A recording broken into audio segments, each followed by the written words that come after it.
the live panel discussion is recorded just for future purposes and usage. We will be able to take questions by the public, by the participants of this webinar. The questions we will attempt to respond to as many questions as possible, and all these questions will be answered at the end of our presentation. You have the option to type the questions through this live webinar. Also, at the end, if you wish, you have the right, at the bottom of your screen, you will find a mark raise hand that you can actually join the discussion at the end of the webinar to present your question live. So, having said all the administrative issues of this live webinar, we are now ready to proceed with the panel discussion. We will try to touch base on various issues today regarding the COVID-19 and the implications and the measures, more specifically for Cyprus, of course. As you can understand, this crisis, it's an exceptional and basically unprecedented pandemic, at least the last 100 years. The last time that such a pandemic unfortunately took place on this planet, it was in 1918 with the Spanish influenza. Of course, times were very different from now. The last time where the whole globe had to face such financial negative consequences was, according to the economists always, of course, was during the last World War II, actually. So as you can understand, we're talking about a situation where it's completely beyond the control almost of the governments and the states. We are, I mean, besides the health issues, that definitely is the #1 priority of the planet at this moment. Unfortunately, thousands of lives have been affected, thousands of lives have been lost, unfortunately. We also, and most importantly, of course, on this webinar today, we will be covering the legal and actually the commercial and the corporate implications in the economy, which even if a vaccine or even a solution or even this crisis is managed to be constrained in the next few weeks or months, still we're going to have to face significant financial implications around the world. As we are trying to focus today, we will discuss the general measures that the Cyprus government took place in order to manage to constrain the implications. Specifically, we're talking about the financial and the business structure now. We're not talking about the health part today. We will cover the topics of the measures that the government took place, specifically with the aspect of the banking system, with the bank loans and the support towards the borrowers. We will cover the topics of tax, VAT, and other tax measures and other tax implications that the Cyprus government has announced. We will also cover the issues of employers, employees, and general employment relationships and the various support funding that the government has provided and will be providing for the next period. Also, we will discuss a topic that haven't been really discussed recently. It's a huge topic, actually. We will discuss also what is defined in legal terminology, the force majeure, the default of agreements. What happens in cases where, according to this situation that the whole planet is, and we're talking more specifically, of course, Cyprus now, since we're covering Cyprus on this live webinar, what happens in the situations of the default agreements that, of course, the government did not issue any measures on that. It cannot issue per se measures on that. The only more specific measure that the government said in relation to at least the part of agreements, it was in relation to the repayment of loans and also in relation to the postponement of possible evictions due to non-payment of the rent over the next couple of months. So we will cover these issues also. We will also mention the company registrar that announced certain, let's say, postponements in their various obligations that each legal entity has to comply with, and those have been transferred further down the line. So we will discuss these topics today with my associates here at the firm. As I told you, you can form your questions as we move on, and we can try to answer as much as possible. I just wanted to clarify that we will not be taking any questions, and we of course cannot specifically give advice on a specific case by case of each and every one of you. I would like to, today what we're doing, we're just giving the brief outline and covering all the measures, trying to actually indirectly answer all of your questions. But as you can understand, on a case by case, on each of every one of you, things and cases and facts will be very different. So for those issues, we will be able, of course, to answer those. You can get in touch with us directly at the law firm. We will be more than happy to clarify your questions. Also today, after the completion of this webinar, we will announce a lot of these measures and a lot of these clarification points. We will announce them on our website. Already, if you go on our website, which is eklawyers.com, and if you go in the section of the news, we have a specific section which have named COVID-19, and in there you will see various announcements in Greek and English language that we have announced, trying to catch up with the government announcements and trying to clarify those points for you. Before we enter into those steps, also I would like to discuss with you that, as you can understand and see, is that we see states and governments around the world that they are announcing massive public aid support systems to their local countries and regions. Of course, that will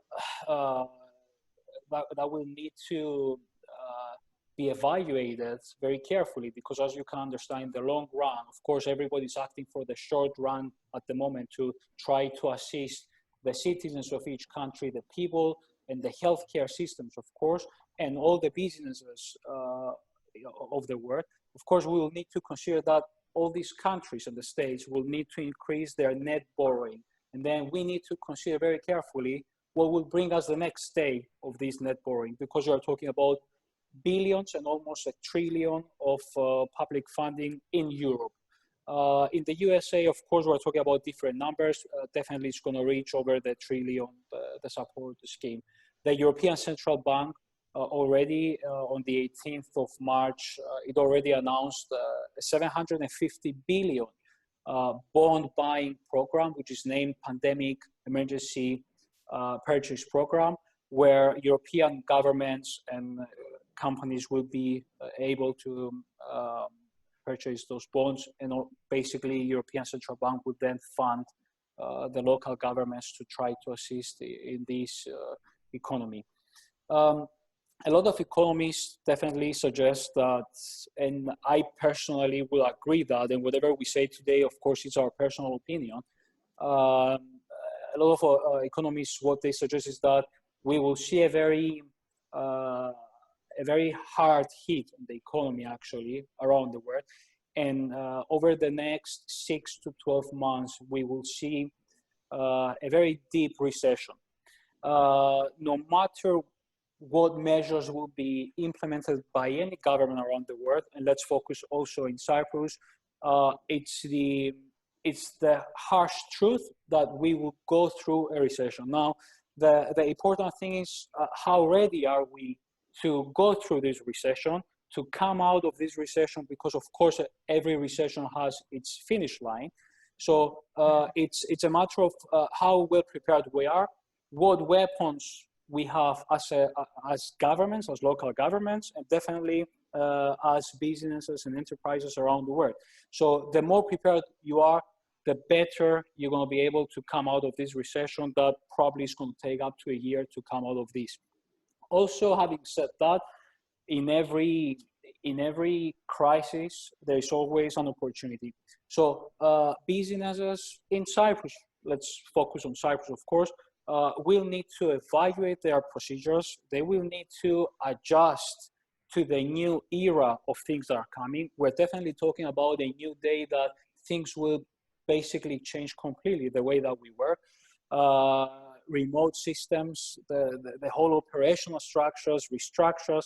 There's so many things that will need to change. And today, towards the end of the seminar, I will basically tell you also about some measures that companies will need to implement in order to be able to cope with this crisis.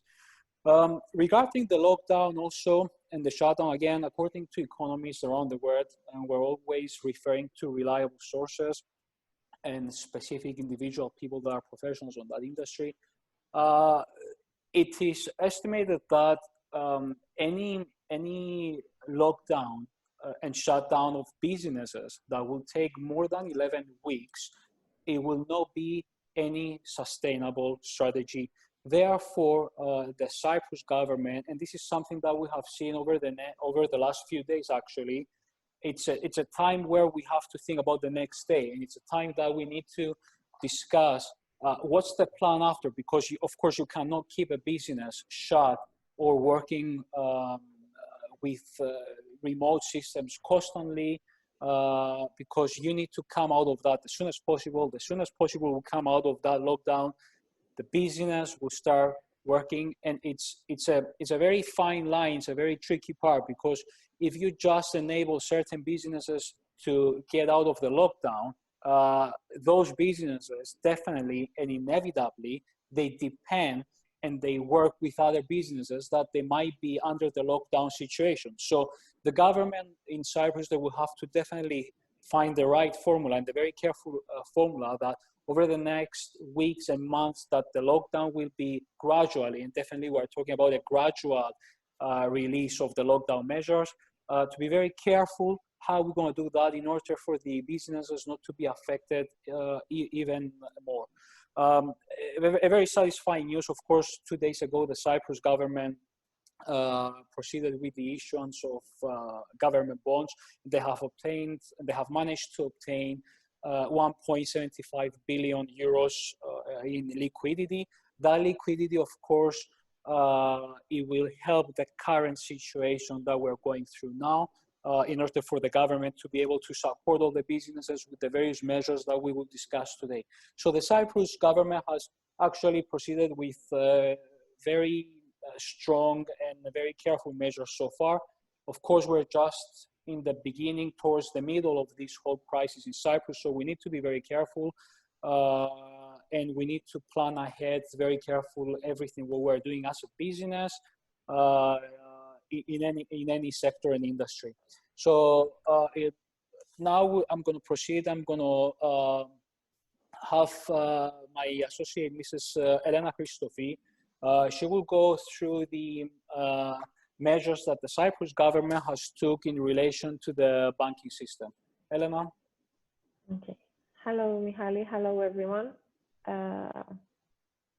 About the loan agreements.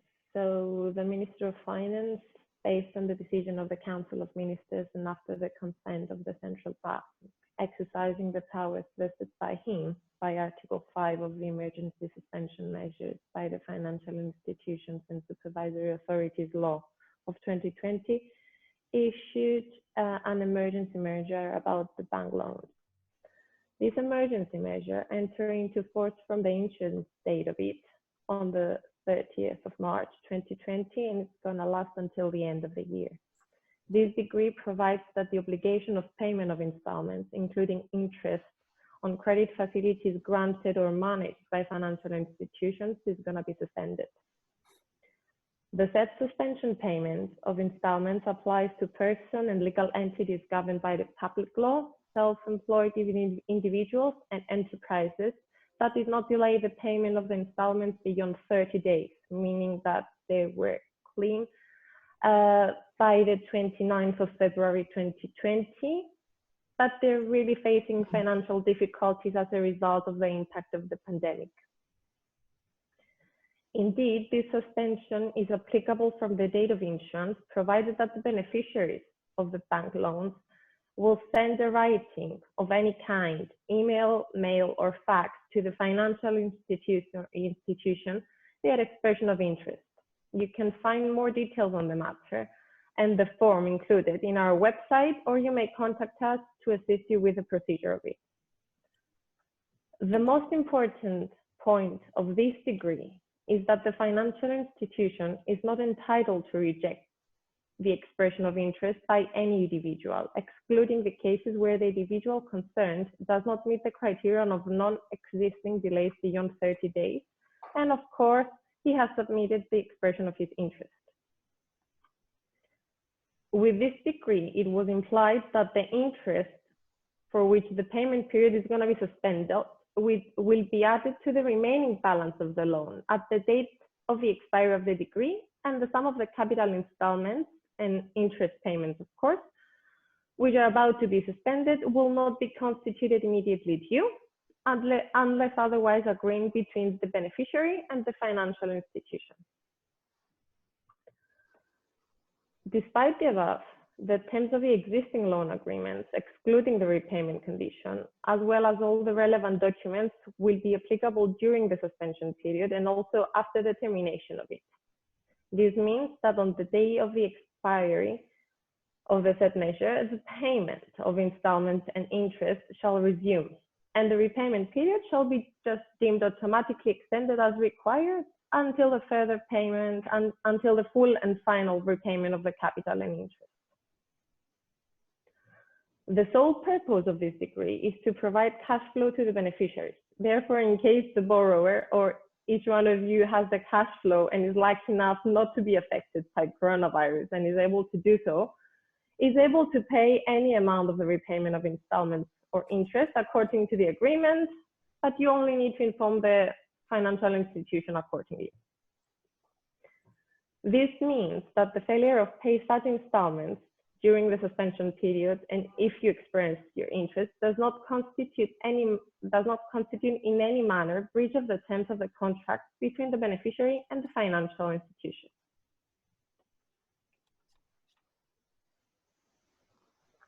On this point, it should also be noted that the member banks of the Cyprus Banking Association took a step further on the 3rd of April and announced that following the issuance of this measure, they will also proceed with the granting of additional financial relief by stating that the compound interest will not be applied to loans during the suspension period for the loans that fall within the provisions, again to provide cash flow to all the beneficiaries.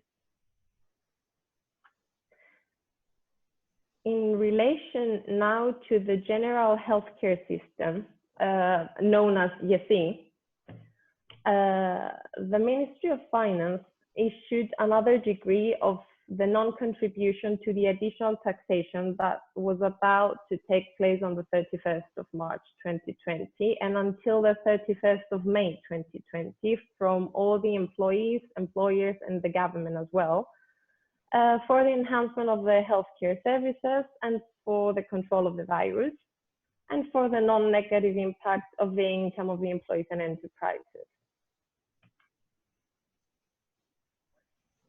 Here, it should also be noted that the second phase of GESI, General Healthcare System, which is about to start on the 1st of June 2020, will not be affected. We are waiting for the government to inform us accordingly what's going to happen on the 1st of June, if everything remains the same or if it's going to be a new decree on that. In relation to the VAT, there will be a 2-month VAT payment holiday for businesses with an annual turnover below 1 million, and specifically starting on the 31st of March until the 31st of May, in order to provide liquidity to businesses. This measure is also applied to enterprises whose turnover decreased by more than 25% and due to the COVID-19. Of course, after this time, a repayment schedule is going to be agreed for the payments that are about to be until November 2020. Again, with this measure, the government provides cash flow relief to businesses during the coronavirus outbreak. And Elena, from what I understand, basically the main VAT will go from 19% to 17%, and the different category from 9% to 7%, right? Exactly, Michalis. This was also announced, the temporary reduction of VAT. However, it's not implemented at the moment. We are still awaiting for the relevant legislation in order to enhance the purchasing power of the citizens and about businesses as well. In relation to tax, there was an extension as well for the obligation to everyone who had to submit the tax returns by the 31st of March 2020, and the new deadline is on the 31st of May 2020, meaning that there is a 2-month extension provided by the government. So basically, that's all about Ministry of Finance. So a lot of measures actually already imposed by the Cyprus government, as we see, trying to submit, trying to push liquidity and relief to the Cyprus businesses by, first of all, doing a very important step with the banks, because during this lockdown and during the recession that all the businesses in Cyprus they're going to face. Of course, it's a very important aspect of not having to repay the loans and the mortgages plus the interest. And as we can understand, also the Cyprus Association of Banks issued the announcement that the banks should not also impose the compound interest, which is very important. And over the last few weeks, it was a huge topic of discussion as well.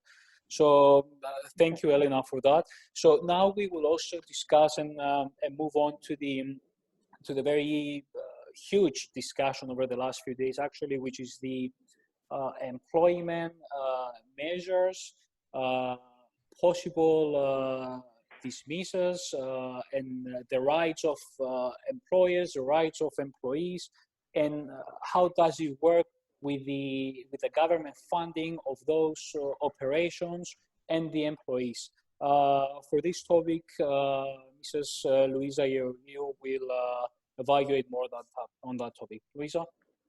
Good morning, everyone. I'm going to briefly present the employment measures that have been undertaken by the government. For more details you may require related to the specific circumstances of each case, we are available to discuss with you at a personal level, of course, on a case-by-case basis. Well, Cypriot government has unveiled a series of measures and announced certain schemes in order to support both employers and employees to address the adverse effects and implications of COVID-19 crisis in business sector. More precisely, Cypriot government, through the Ministry of Labour, Welfare and Social Insurance, has implemented, among others, 5 key support measures, including the special sick leave allowance, the special leave for childcare, the special scheme for self-employed, the special scheme for complete suspension of business, as well as a special scheme for partial suspension of business. Well, I'm going to explain in brief each one of the aforementioned schemes, starting with the special sick leave allowance. The special sick leave allowance applies for private sector employees or self-employed persons who fall into any of the following categories. The first category consists of the persons who fall within the scope of vulnerable groups, as they have been defined and indicated by the Ministry of Health in the press release dated 16 of March 2020. The second category consists of the persons subject to compulsory isolation, meaning quarantine, and self-isolation. The third category is the persons infected with COVID-19. And finally, the fourth category consists of the persons aged between 63 to 65 years old who do not receive a statutory pension and fall at least under one of the aforementioned categories. Well, one important aspect to consider now is how this special sick leave allowance is calculated. For employees and self-employed persons who qualify according to the social insurance law, the special sick leave allowance is calculated at 60% of the value of the insurable units. Whereas for employees who are not eligible under the social insurance law, but they are insured with Social Security Fund in January 2020, the amount of the allowance will be determined by a later decision that is going to be announced by Cypriot government. For self-employed persons who are not eligible under the social insurance law, the allowance will amount to 60% of the weekly amount of their insurable earnings based on the income for which they should pay contributions to Social Security Fund in the fourth quarter of 2019. Another measure that has been undertaken by the government is the special leave for childcare. Specifically, this scheme applies for working parents who are responsible for the care of their children up to 15 years old or children with disabilities regardless of the age. However, the relevant prerequisite here is that these parents shall not be able to work either remotely or in flexible working hours, or there is no in-house help in order to be able to apply for special leave for childcare. Well, the application here shall be submitted only by employees who are insured with the social insurance services in January 2020 and have a gross monthly salary up to 2,500 euros per month. Louiza, let me just interrupt you there, just to clarify to the public also that regarding the special leave, just to clarify, because it's very important, fine line here, is that all this funding is provided subject to the of the actual employee not being able actually to operate and work remotely. So just to tell it in plain everyday language, if we have a mother that goes, that she has to stay at home and she falls under this category because of the suspension of the schools, she will get this funding provided and only that she cannot perform her functions and her duties from home and remotely. Therefore, if she is home and she can perform those duties remotely and she can continue working, then she's not allowed, obviously, to get the funding. And of course, the employer company will have to continue paying the full salary. This is just to clarify, because this applies to a lot of thousands of people in Cyprus. Exactly, Michalis. One clarification that we have to make here is if one parent is working and the other is not, then the working parent is not entitled to childcare leave unless the non-working parent has himself or herself accordingly been infected with COVID-19 or is hospitalized or is a person with disability or she accordingly is under quarantine. Well, how the special sick leave for childcare allowance is calculated. Actually, this benefit is calculated based on January 2020 salary. For the first 1,000 euros of monthly salary, an allowance of 60% is calculated for that part of the salary. And for the part of the salary from 1,000 euros to 2,000 euros, an allowance of 40% is calculated. Well, the maximum amount, however, of allowance for a period of 1 month cannot exceed the amount of 1,000 euros. For single parent families, these rates increase to 70% and 50% respectively, and the monthly amount here cannot be more than 1,200 euros. Another one of the measures is the special scheme for self-employed workers. This scheme applies for self-employed workers who have fully suspended their operation or for self-employed workers who have partially suspended their operations. However, here they shall show a decrease in the turnover of more than 25% during the month of March 2020, and they shall predict an equivalent decrease in the turnover for the month of April 2020. Well, a fundamental prerequisite here in order to participate to this scheme for self-employed persons is that no employees have been fired since March 1st, 2020. And in case this application is approved, then this means that no employees are fired for both during the period of business will participate in the plan and during the period of during an additional period equal to the period of participation plus an extra month. This special scheme for self-employed workers allowance is calculated to the 60% of the amount of the weekly total of insurable earnings for which the applicant had the obligation of paying contributions to the social insurance fund for the fourth trimester of 2019. Another important scheme that government has introduced is a special scheme for complete suspension of business.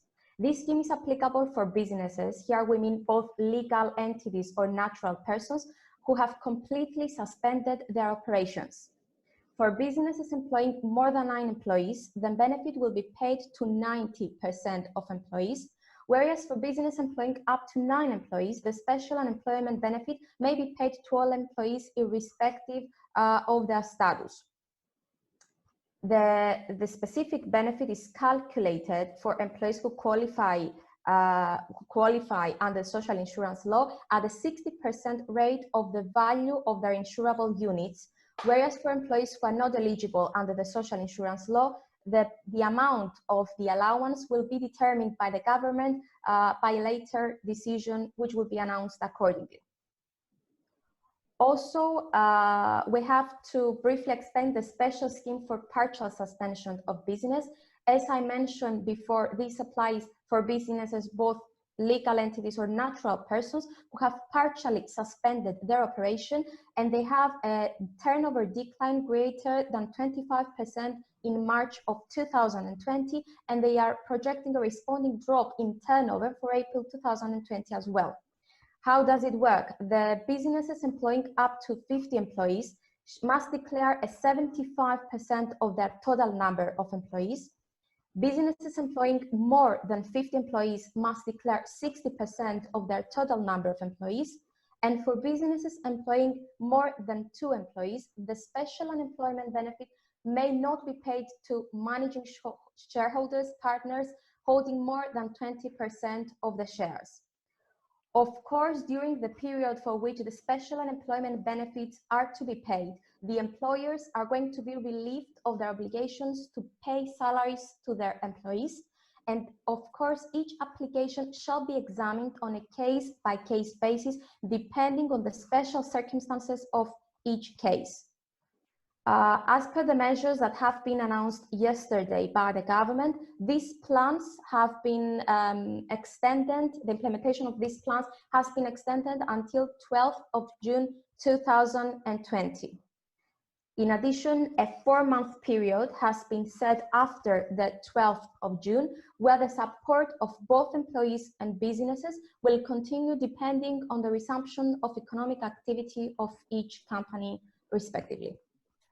Thank you, Louiza. And just to clarify basically on your last point regarding the yesterday's announcements by the Cyprus government regarding the extension of the support measures and of course the lockdown measures, regarding the last part that you have mentioned, first the extension of the support until the 12th of June, which is confirmed of course, and then a new measure that is coming into play, and of course over the next few days we will actually obtain clarification points from the government. It's the after period of June, the 4th-month period of support to the businesses that the government announced. They have announced, and of course, as I say, without prejudice to what we're saying, because we're waiting to see the exact details. But a very important factor is that for any business that gets out of the lockdown and restarts their operations, and they do prove that they have a reduction of their turnover comparing to the previous year, same month, for that reduction of the turnover, they will be eligible to apply for the government to support and cover that difference. So as the Minister of Labor last night has confirmed at the announcement of the Cyprus president discussion, an example is that if, let's say, we have a business that following the lockdown in August or in September, they restart their operations and they do face on that active period a reduction of their turnover, they will be eligible to apply for that reduction and that loss. So that's a very important contribution by the government, and this has been managed because of the high liquidity that the Cyprus government has in their hands at this stage. Of course, as I told you, all the specifics and all the fine lines and all the details will be able to be clarified over the next few days, weeks, of course. Moving now from the employment issues, I would like to discuss the topic of the possible default of agreements. In legal terminology, the so-called force majeure. This is something very important. Of course, until now, a lot of people were usually even ignoring the existence of these force majeure clause, which a force majeure clause is, let's say, it's a clause that usually it's added in contracts that a party will be basically relieved an excuse for the non-performance of that agreement for reasons not within their control, for wars, for natural disasters, and of course in the phase that we're going through now, a pandemic. Unfortunately, there is, as Louiza will also discuss now, and she will provide us the explanation, there is no certain legislation on that point, but it's a huge topic that I would like to discuss today. So, Louiza? Well, Michalis, as you said before, this evolving spread of COVID-19 unfortunately had numerous implications and has brought significant challenges, not only at a global health level, but also in interpersonal and business relationships as well. Unfortunately, many people failed to comply with their contractual obligations because of this unexpected outbreak of COVID-19 crisis, as well as a consequence of the measures that have been implemented by the government aiming to minimize the effects and implications of COVID-19 crisis, meaning the temporary suspension of the operation of huge number of businesses, among other measures. Therefore, this raises the question as to whether the pandemic of COVID-19 could indeed be considered as a force majeure event, thereby justifying and relieving the parties in default to comply with their contractual obligations and subsequently from the obligation of paying compensation and damages to the innocent parties. What exactly constitutes a force majeure event has been interpreted by the Cypriot courts in numerous cases. As you said, no statutory interpretation exists at the moment of what precisely constitutes a force majeure event, but guiding principles have been emerged through the case law of both district courts and the Supreme Court as well. According to case law, force majeure refers to any unforeseen and extraordinary events, the occurrence of which in any case could not have been avoided despite due diligence exercised by the contracting parties.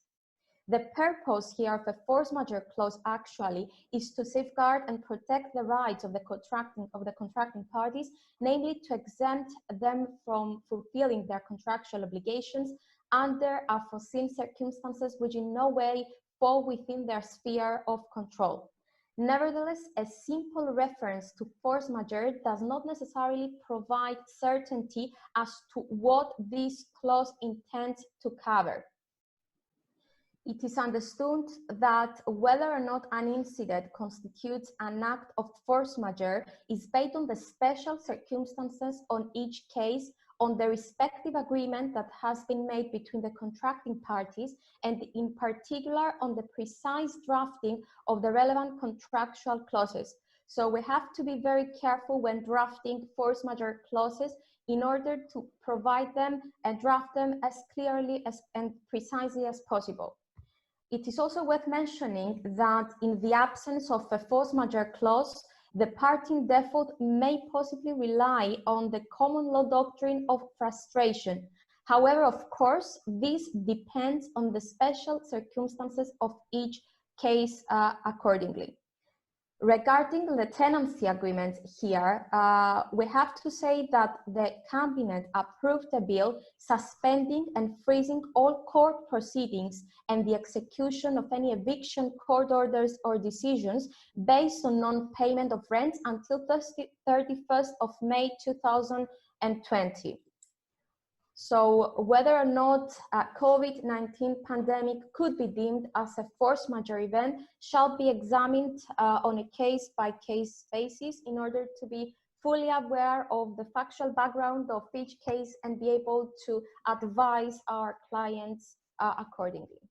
Thank you, Louisa. And 2 points on what you have discussed here now is just, unfortunately, I'm able to foresee that we're going to get a flood, basically, of applications and court actions in the court, unfortunately, in the already very heavy loaded court system of Cyprus, exactly because of those issues. A lot of thousands of people with contractual relationships between themselves, and we're not talking about the banking system here or any other relationship that the Cyprus government has managed through the imposition of measures.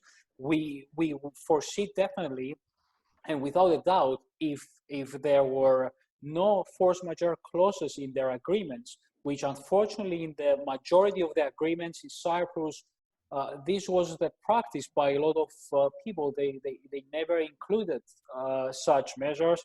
Of course, I just want to clarify here that as lawyers, it has been always our practice and it has been always our advice to include such measures, because unfortunately or fortunately, you always have to have the worst case scenario in your mind. Even if a pandemic until a few months ago sounded like a fictional and a completely science fiction movie thing, unfortunately, this is where we are now, and the courts and the legal system will be completely overloaded with thousands of court actions, and the time frames of the Cyprus court system, what we know, there is on average time 4 to 5 years delay.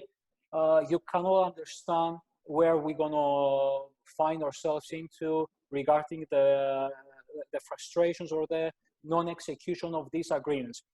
Of course, this is something important just to clarify. It will really depend from the goodwill between people, as humans, as partners, as associates, as we need to show this understanding. And the most important thing is to use all possible ways of possibly mediating, finding out of court solutions for all these issues that will be definitely raised in the next coming weeks and months. Regarding the rent, as very correct, Louisa said, of the postponement of the evictions and the court actions until the 31st of May. I just like to clarify also, because we're getting a lot of questions about that topic. It doesn't mean that a tenant is not obliged to pay the rent of these specific months, March and April and May, of course. They are obliged to pay the rent. What these measures say, and I would like to clarify this and emphasize it, is that if the tenant does not pay the rent, the landlord is not allowed to proceed with eviction. What that means, basically, again, just to elaborate a bit more, is that this rent, if a tenant is not able to pay this rent, it will be carried forward for the next coming months. So any tenant that is able to pay the rent, of course, definitely they have to keep their obligations and do pay. So this does not give the free pass to tenants not to pay or find excuses not to pay the landlords, because this will cause a domino effect of liabilities and obligations towards the landlords, because the landlords depend from this income of the rent. So what does it mean is simply that a landlord cannot initiate a court action regarding the eviction of a tenant. So then moving on forward, after discussing all these topics, the next subject I would like to discuss is what happens the next day. Of course, now we're in a phase that we're all discussing. Number one issue, it's the health and safety of the people around the planet, of the people here in Cyprus. It's the concern of not overflooding the healthcare system in order to give space and time for the health system to cope with this, of course, unprecedented situation that we're going through. However, there is the issue of the next day, because there is hope, and of course, this pandemic we will get over it. If we all stay strong and connected, we will get over it. However, businesses in Cyprus and of course around the world, we have to face the implications. As I said in the beginning of our seminar today, we'll have to go through the negative consequences that will be for months to come. So the next day for me, as a personal opinion, is that gradually we should see a possible lifting and relaxation of the lockdown measures. Of course, we're not talking about an abuse of those relaxations. We have to be very careful. As I said before, we're just in the beginning towards the end of this pandemic crisis. The next day should have all the companies prepared with new business plans, with continuity plans, how we work, what do we do now. Even if the Cyprus government relaxes the measures and reopen certain businesses gradually, of course there is a question of what happens the next day. It's not very simple as that, as just opening the door of your office, of your shop, and just expecting to work as normal as before. Things have changed and things will be very, very, very different. So what needs to be done actually is that we all need to accept that business would be very different. Business that, as we all have known so far, it will be very different. Things will be very uncertain, and the time frame of uncertainty will be as long as there is not an announced vaccine and confirmed therapy for this pandemic. There is going to be uncertainty. Even if governments and even if countries around the world manage to, let's say, pass the peak of the virus, of the pandemic, still nobody knows if there's going to be a second, a third, fourth, 10th wave of infections. And whenever we have infections, it means lockdown measures, it means measures for the business, it means shutdowns of business, it means negative consequences for employers, businesses, employees. And this is something very important that I would like to stress. We are all in the same position here. So people have to be very united at this moment. There is no a distinguishment that you are an employee or you're an employer, you're going to have less impact or more impact.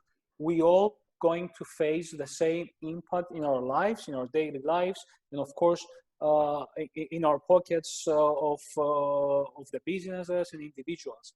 So the next day specifically for the businesses, it's very important, and businesses should have been prepared already from weeks and months ago. An immediate business continuity plan should be imposed. Where the businesses should be able to proceed with immediate structures and restructures that will accommodate the new era of business, because as I told you, things are changing. The business flows and business operations are changing. They have to adjust with the potential remote and digital operations. And what we suggest is that everybody should get in touch with the right professionals, that being either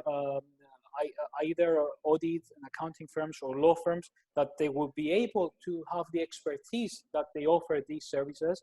And just, I would like to point out that only yesterday, our law firm has announced the Business Crisis Management Service, the BCMS option, that basically what we are doing is that we're offering to the whole clientele of us these solutions, because you have to be proactive. You should not wait until the government gives you the go-ahead to reopen your business to then start preparing your new plans. So what we have announced yesterday is that we're offering this business crisis management service that and the aspects that we're covering and the aspects that any business should have considered already, or definitely should consider the next very few days, is the immediate restructure of the operations and the business flows, the potential of doing remote and digital operations and going completely online or remotely,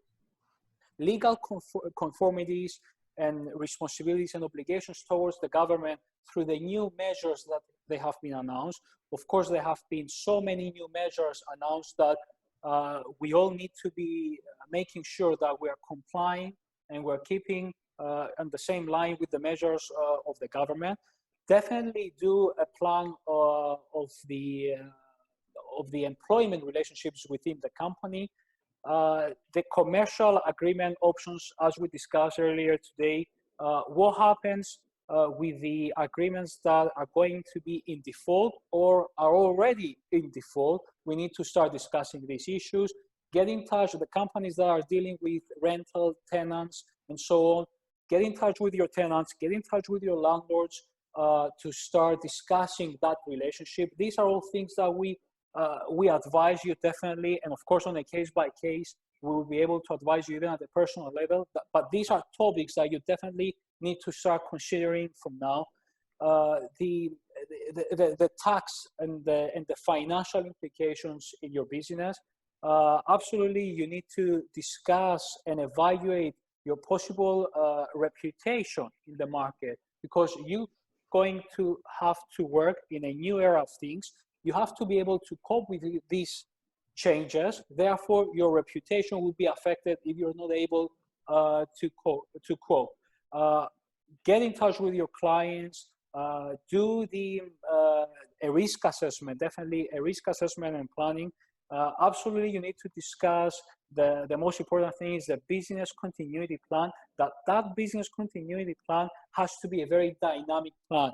Don't expect, even if you had a business continuity plan last year, or even if you had a business continuity plan a month ago, or even a week ago, or even a few days ago, this is something very dynamic in the current environment. It keeps changing and should be changing your business continuity plan according to the changes of the global system, but definitely, as we're talking for Cyprus, according to the Cyprus new measures that they are announced from time to time. So it has to be a very dynamic business continuity plan in order to be able to have the light in the tunnel for the next day, that everything should kickstart again as soon as the government gradually announces the relaxation of the measures. And that's very correctly the President of Cyprus last night announced, and together with the Minister of Foreign Affairs, Health and Employment, Labor and Health, we should not abuse these measures. We are still at the beginning towards the end of this pandemic. We have to be very careful in order not to have a second and third wave of this crisis. As I told you again, and we have repeatedly mentioned today, we have to be able to support each other, stay strong together. Definitely there is potential, and definitely we will overcome this crisis as we have overcome a lot of crises. Now, I would just like to go back to a point to clarify. We're getting some questions here. Already, a lot of questions have been answered already. So a lot of questions were asked before the completion of this webinar. One question here is that it goes back to the allowance. And the question is the allowance that the employees or the self-employed individuals that they get from the government, this special allowance, is the allowance paid subtracted from the person's social security fund, or does it come from a different government fund? And the answer is that it's from a different government fund, exactly those measures that the government has announced, exactly those budgets that the Cyprus government has managed to prepare. And this is important because we have seen that the policies that the Cyprus government enforced over the last years, it gave the government the liquidity to be able to cope with these emergency situations as we're dealing now. So the answer is that no, it will not be subtracted from the standard social security fund, but it comes from a different special purpose government fund. So that was the question, one of the questions that was not clarified over this webinar. Other than that, everything else has been clarified. I would like to thank everybody. I would like to thank Mrs. Louiza Georgiou, Mrs. Elena Christofi for their input in this webinar. I would like to clarify that we will be having bi-weekly or even weekly webinars trying to keep the people of Cyprus and around the world informed about what's happening with the new measures. As I told you, whatever we have discussed today with all these measures and the clarifications points, you can already find a lot of these things already, but by this afternoon today, they will be all uploaded on our website, which is eklawyers.com. You go under the section of news, under the section of COVID-19, which we have specifically prepared a task team in our law firm to handle these things for COVID-19, and you can get all the information over our website. Of course, for any more personalized advice or issues that you may have, you are able to get in touch with our law firm. I would like to thank everybody that was participating today. We have participants from all over the world from what I see here. I wish everybody to stay safe and healthy, and all the best to you and your families.